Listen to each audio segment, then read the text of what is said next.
Modal integratif manajemen konflik organisasi. Yang pertama, dasar pemikiran. Peristiwa konflik sebagai suatu kejadian yang alamiah seiring dengan dinamika dan perkembangan organisasi. Keberadaan konflik tidak dapat dihindari dan selalu terjadi dalam setiap interaksi antar individu maupun antar kelompok.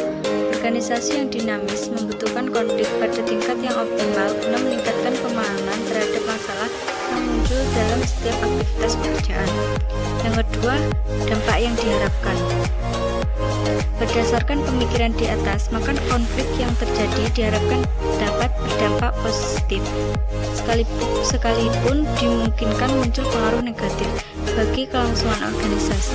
Dampak positif yang diharapkan contohnya adalah meningkatkan pemahaman terhadap berbagai masalah, perjelas masalah, memperkaya gagasan, menumbuhkan saling pengertian yang lebih mendalam terhadap pendapat orang lain, mencari pemecahan masalah bersama, orientasi pada tugas, mempersatukan para anggota organisasi, kemungkinan ditemukan cara penggunaan sumber daya organisasi yang lebih baik, menemukan cara memperbaiki kinerja organisasi, dapat memaksimalkan kerja, mengadakan perubahan dan penyesuaian terhadap perkembangan iptek dan kebutuhan masyarakat, mengadakan evaluasi kerja.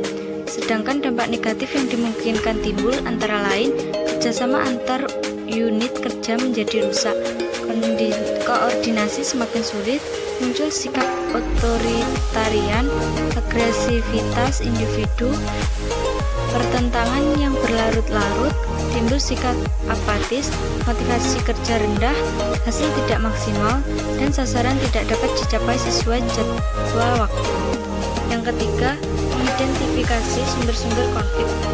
Penyebab konflik yang bersumber dari dalam organisasi meliputi: yang pertama, keterbatasan sumber daya organisasi. Yang kedua, kegagalan komunikasi. Yang ketiga, perbedaan sifat, nilai-nilai dan persepsi. Yang keempat, saling ketergantungan tugas. Yang kelima, sistem penggajian. Sedangkan penyebab konflik yang bersumber dari luar organisasi adalah: yang pertama, perkembangan iptek. Yang kedua, peningkatan kebutuhan masyarakat.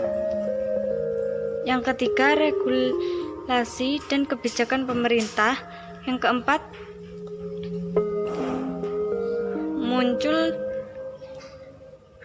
munculnya kompetitor baru. Yang kelima, keadaan politik dan keamanan. Yang keenam, keadaan ekonomi masyarakat.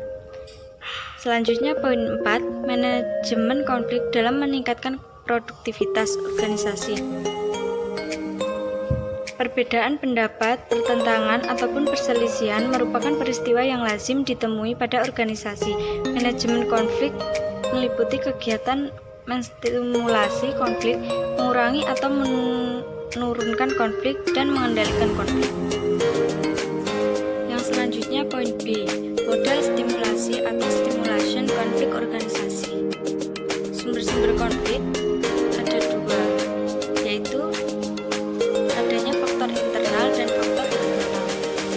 Faktor internalnya, yang pertama, keterbatasan sumber daya organisasi. Yang kedua, perbedaan sifat, nilai, dan persepsi. Yang ketiga, saling ketergantungan tugas. Yang keempat, tidak berfungsinya sistem kontrol. Yang kelima, perubahan sistem penggajian. Yang keenam, human relation kurang harmonis. Faktor eksternalnya, yang pertama, perkembangan iptek. Kedua, peningkatan kebutuhan masyarakat. Yang ketiga, regulasi dan kebijakan pemerintah. Yang keempat, munculnya kompetitor baru. Yang kelima, keadaan politik dan keamanan. Yang keenam, keadaan ekonomi masyarakat. Selanjutnya, konflik organisasi. Yang pertama, individu antar individu. Yang kedua, individu antar kelompok. Yang ketiga, kelompok antar kelompok. Akibat dari disfungsional: yang pertama, motivasi kerja rendah. Yang kedua, sekedar melaksanakan tugas. Yang ketiga, hasil tidak maksimal. Yang keempat, muncul sikap apatis. Yang kelima, target tidak tercapai. Yang keenam, kurang inisiatif. Akibat fungsional lainnya. Yang selanjutnya, akibat fungsional. Yang pertama, mencari pemecahan masalah. Yang kedua, sadar akan masalah. Yang ketiga, perubahan dan penyesuaian. Yang keempat, evaluasi kinerja. Yang kelima, motivasi kerja. Yang keenam, orientasi pada tugas. Yang ketujuh, kinerja meningkat. Selanjutnya,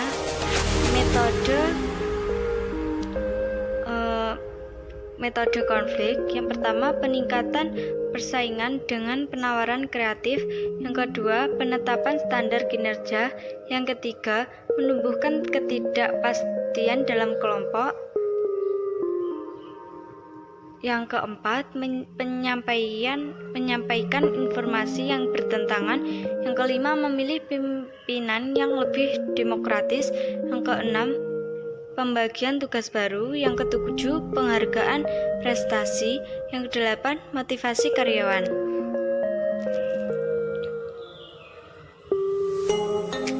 Penyebab terjadinya konflik pada setiap organisasi berbeda-beda, tergantung pada tujuan yang hendak dicapai, sumber daya yang terlibat, dan kompleksitas desain organisasi yang ditetapkan.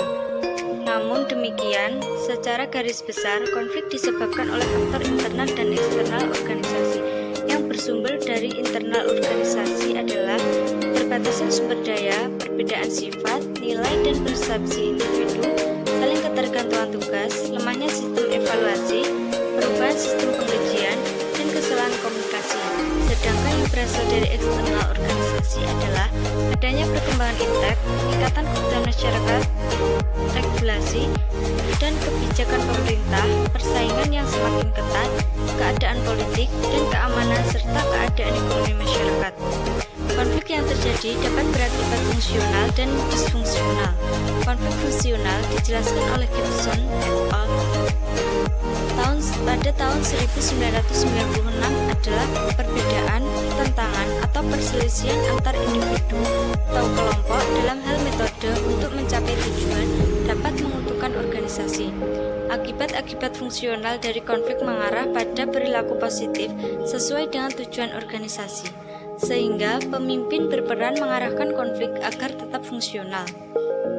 Akibat-akibat disfungsional mengarah pada perilaku yang dapat menghambat atau merintangi pencapaian tujuan karena satuan-satuan kerja terlalu lambat dalam melaksanakan pekerjaan karena tingkat konflik rendah.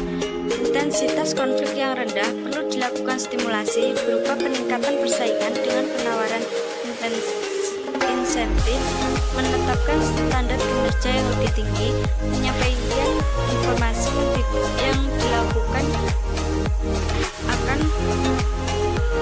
mengarahkan perilaku anggota sesuai dengan tujuan organisasi dan pada akhirnya akan meningkatkan kinerja individu dan produktivitas organisasi.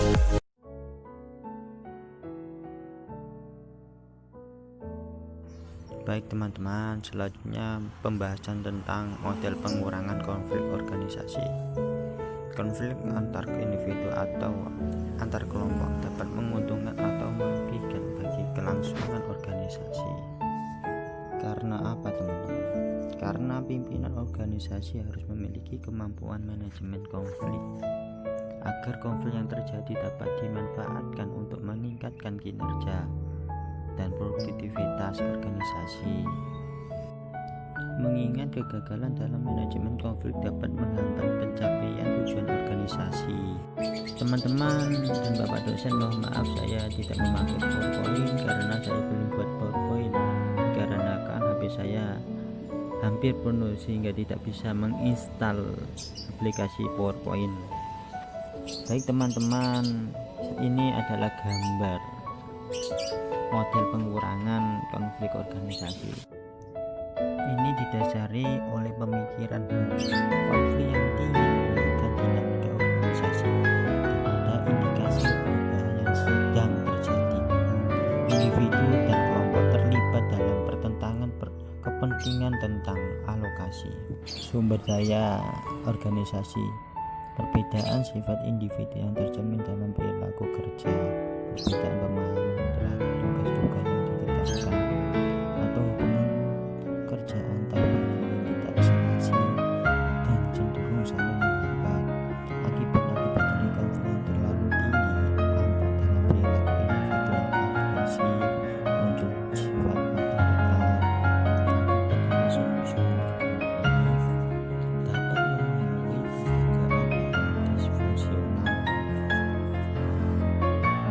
Untuk itu, langkah-langkah yang perlu dilakukan adalah menggabungkan unit yang konflik, mengadakan kegiatan bersama, mendorong negosiasi.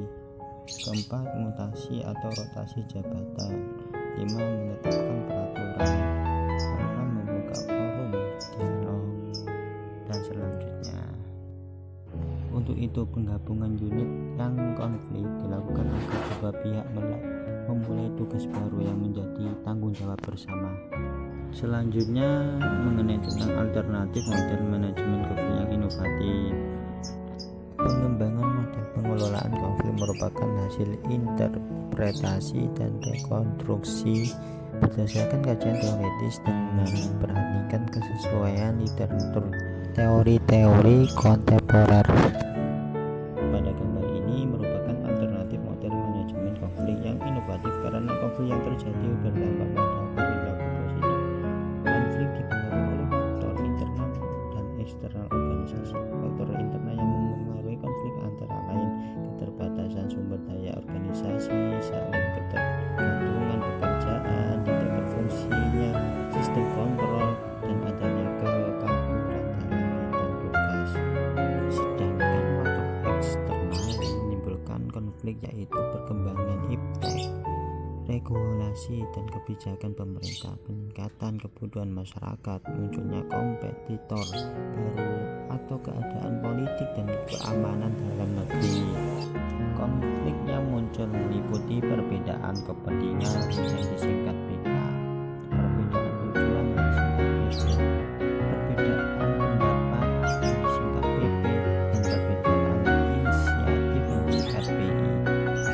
Perpaduan antara perbedaan tujuan dan perbedaan kepentingan akan menimbulkan sikap kompetisi.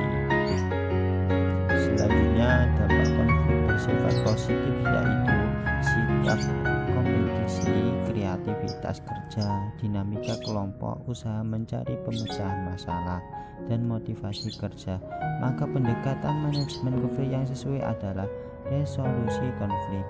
Resolusi konflik dapat dilakukan dengan cara menetapkan aturan kompetisi, menetapkan sistem evaluasi dan imbalan, sama melalui musyawarah, perundingan, melalui pendekatan yang tepat sesuai dengan masalah yang dihadapi, maka akan menimbulkan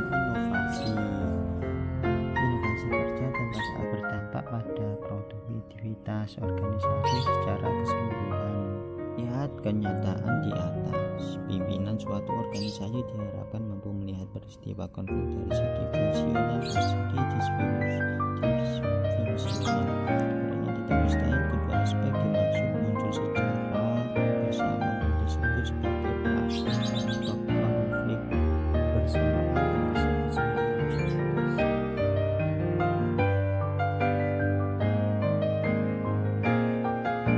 Prosedur implementasi model manajemen konflik. Yang pertama, asumsi model. Model hipotetik manajemen konflik merupakan model konseptual yang dirumuskan dan dideskripsikan berdasarkan kondisi nyata institusi pendidikan pelatihan yang tidak terlepas dari persoalan konflik yang dapat mempengaruhi kinerja anggota dan produktivitas organisasi. Model ini dirancang untuk mengoptimalkan konflik agar tetap fungsional. Sebagian dapat meningkatkan kinerja dan produktivitas organisasi melalui kegiatan yang pertama, identifikasi masalah, kedua, klasifikasi masalah. Ketiga, analisis masalah. Keempat, penentuan metode atau pendekatan. Dan yang kelima, pemecahan masalah atau pelaksanaan manajemen konflik. Kemudian yang kedua, proses manajemen konflik. Yang pertama, perencanaan. A. Identifikasi masalah. Untuk mengetahui masalah yang menimbulkan konflik dapat dilakukan dengan cara mendengar keluhan dari pihak-pihak yang sedang konflik atau meminta keterangan dari orang terdekat yang mengetahui proses terjadinya konflik. B. Klasifikasi masalah. Pengelompokan jenis-jenis konflik, sumber-sumber konflik, dan klasifikasi terhadap konflik bersifat fungsional dan disfungsional dapat mempermudah dalam analisis masalah dan pemilihan pendekatan manajemen konflik yang akan diterapkan. C. Analisis masalah dilakukan untuk mengetahui apakah termasuk kategori penting dan mendesak untuk diselesaikan atau dapat ditunda dengan memperhatikan kemampuan organisasi. Kemudian yang kedua, pelaksanaan. A. Penentuan metode atau pendekatan bergantung pada masalah yang muncul dan kemampuan pemimpin dalam mengelola konflik agar menjadi kekuatan organisasi. Pendekatan yang sering digunakan adalah resolusi konflik, stimulasi konflik, dan pengurangan konflik. B. Penyelesaian masalah melalui manajemen konflik. Apabila konflik terlalu tinggi, digunakan pendekatan mengurangi konflik. Tetapi apabila konflik terlalu rendah, digunakan pendekatan stimulasi konflik, dan apabila konflik pada tingkat optimal, dapat dilakukan resolusi konflik. Kemudian yang ketiga, evaluasi. Kegiatan ini sebagai landasan untuk melakukan koreksi ataupun pemantapan pada langkah-langkah sebelumnya. Keberhasilan manajemen konflik dapat dilihat dari sikap dan perilaku kinerja individu atau kelompok karyawan. Kemudian yang ketiga, kriteria keberhasilan. Yang pertama, mampu menyesuaikan keadaan dan mengembangkan kemampuan. Organisasi berperan sebagai learning organization. Yang kedua, menyadari perbedaan dan berorientasi pada tujuan atau tugas. Ketiga, mampu menentukan strategi manajemen secara tepat atau mencari pemecahan masalah. Keempat, kritis terhadap persoalan yang mengganggu pencapaian tujuan dan bertanggung jawab terhadap kemajuan organisasi. Kelima, bersikap positif terhadap peristiwa konflik. Keenam, pendekatan manajemen konflik yang diterapkan berdampak positif dan fungsional. Ketujuh, dapat meningkatkan kinerja karyawan dan secara keseluruhan meningkatkan produktivitas organisasi.